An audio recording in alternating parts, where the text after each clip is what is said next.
Hi everyone, very happy Asmarama today. I found something to read to you that combines two of my favorite things, the Godey's Ladies book and wine. I was just so pleased I found this. Unfortunately, I don't know the date, so it's sometime in the 19th century. And it's an article on making wine at home. I guess I should say don't try this at home. You could possibly end up poisoning yourself. But I hope you enjoy the reading. So here we go. Homemade wine. Now that the difficulty and expense of making is trifling compared with what the latter used to be, all housewives may add wines to their household stores as easily as they may preserves. In wine countries, the grape, under the influence of climate, contains within itself the chemical properties to produce fermentation, while in other countries, artificial aid is compelled to be used to accomplish it.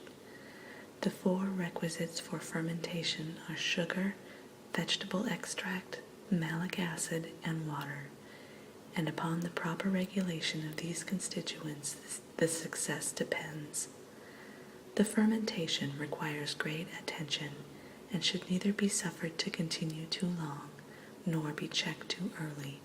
Its commencement, which will be about a day after the articles have been mixed, will attract attention by the noise it makes. For a sweet wine, the cask should not be closed until the sound of fermentation has almost ceased. If a dry wine, have ready a barrel which has been subjected to the fumes of sulfur, and draw off your wine into it. Rack off the wine, clearing it with isinglass, and bottle it in about 10 weeks after it. For apple wine, add to a barrel of cider the herb scarlea, the quintessence of wine, a little niter, and a pound of syrup of honey.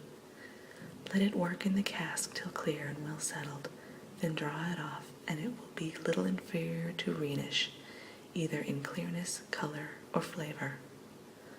Balm wine. Boil 20 pounds of lump sugar in 4 gallons and a half of water gently for an hour, and put it into a tub to cool. Bruise 2 pounds of the tops of green balm, and put them into a barrel with a little yeast, and when the syrup is nearly cold, pour it on the balm. Stir it well together, and let it stand 24 hours, stirring frequently. Bring it up, and when it has stood for 6 weeks, bottle it, put a lump of sugar into each bottle, and cork tight. For barley wine, boil half a pound of French barley in 3 waters. Save about a pint of the last water, and mix it with a quart of white wine, half a pint of borage water, as much clary water, a little red rose water, the juice of 5 or 6 lemons, 3/4 of a pound of sugar, the rind of a lemon. Strain and bottle it up. Cherry wine. To make 5 pints of this wine, take 15 pounds of cherries and 2 of currants. Bruise them together. Mix with them 2/3 of the kernels, and put the whole of the cherries, currants, and kernels into a barrel, with 1/4 of a pound of sugar to every pint of juice. The barrel must be quite full. Cover the barrel with vine leaves and sand above them, and let it stand until it is done working, which will be in about 3 weeks. Then stop it with a bung, and in 2 months' time it may be bottled. Currant wine. Take 16 pounds of currants, 3 gallons of water. Break the currants with your hands into the water. Strain it off. Put to it 14 pounds of sugar. Strain it into a vessel. Add a pint of brandy and a pint of raspberries. Stop it down and let it stand 3 months. Elder wine. Pour a gallon of boiling water over every gallon of berries. Let it stand 12 hours. Then draw it off and boil it up with 3 pounds and a half of sugar.